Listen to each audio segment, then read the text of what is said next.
Desde que eu comecei a ouvir falar de Good Boy, Bom Garoto em português, Interrompemos este vídeo para pedir desculpas a você, telespectador. A tradução correta do título do filme é Bom Menino, e não Bom Garoto, como foi narrado pelo nosso glorioso apresentador. Mais uma vez pedimos perdão pelo equívoco, e desejamos uma excelente experiência com o nosso vídeo.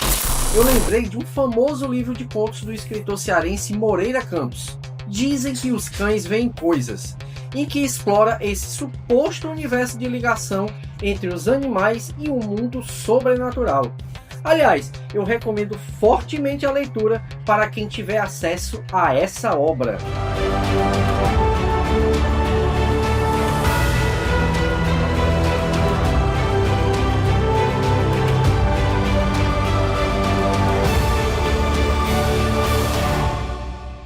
Mas antes de falar mais sobre Bom Garoto, eu quero pedir para você se inscrever no canal, deixar aquela curtida marota e ativar o sininho para receber notificação sempre que houver conteúdo novo. E também para avisar ao YouTube que este vídeo pode ser importante para outras pessoas. Um homem com uma doença terminal se muda para uma nova casa onde forças sobrenaturais se escondem nas sombras. Quando entidades sombrias começam a ameaçá-lo, seu corajoso cachorro, Indy, confronta a ameaça para tentar salvá-lo.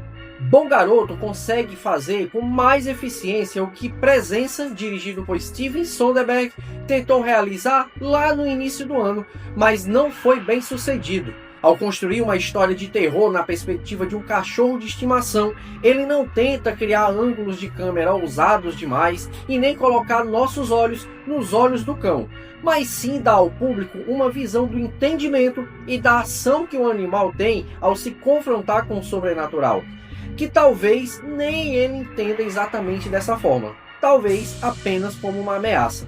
Bom Garoto é um filme independente, daqueles que precisa fazer muito com pouco. E o charme está exatamente aí, porque o diretor Ben Leonberg consegue, com cenários reduzidos, planos longos e uma atenção especial ao adestramento do seu cachorro, nos transportar para um cenário angustiante de medo.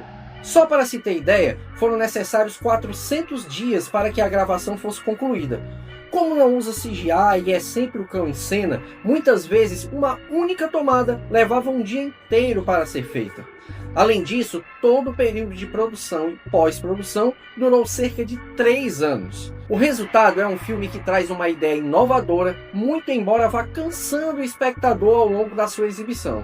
Mas isso eu falo mais pra frente aqui, tá? Importante agora é dizer que houve uma preocupação muito grande com as reações de Indy ao longo das gravações.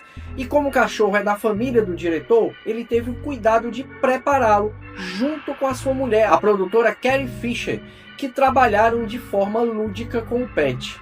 A consequência fica evidente no filme em diferentes expressões do cachorro nas cenas, bem típicas de um cão em situações no mínimo curiosas.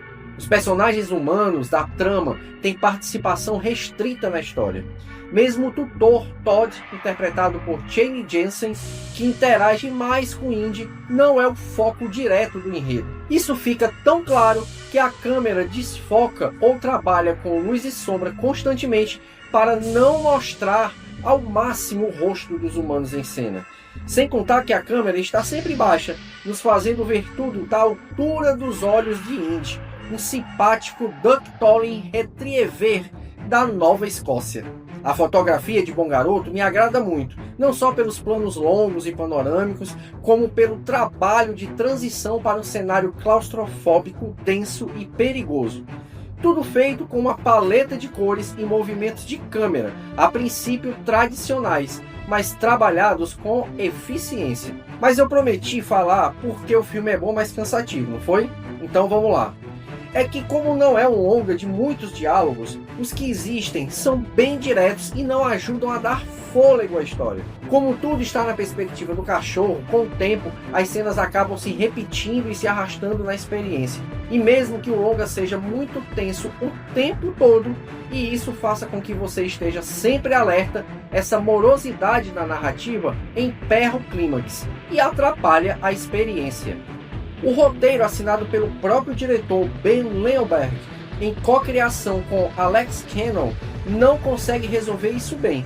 Tanto que a 1h13 de duração parece ser bem mais do que é. Para Bom Garoto, um 7 de 10.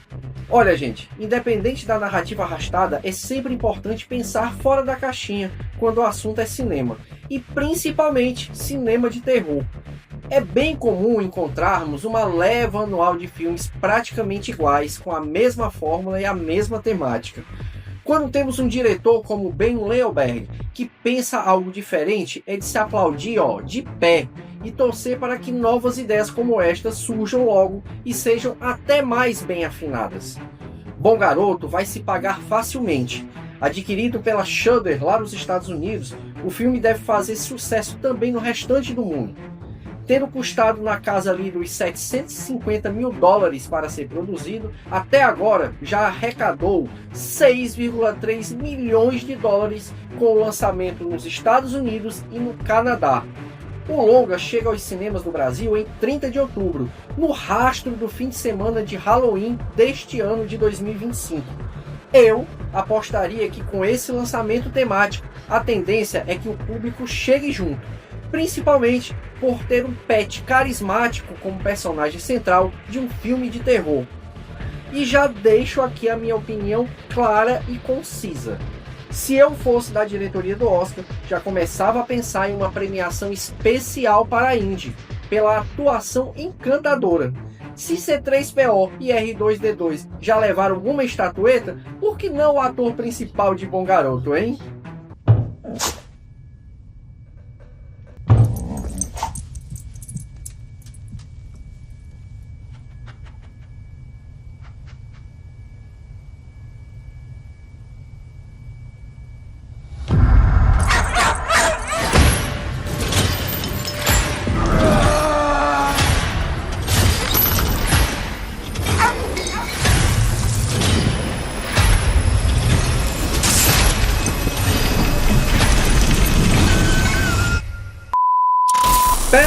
Pera. Eu ia me esquecendo, pessoal.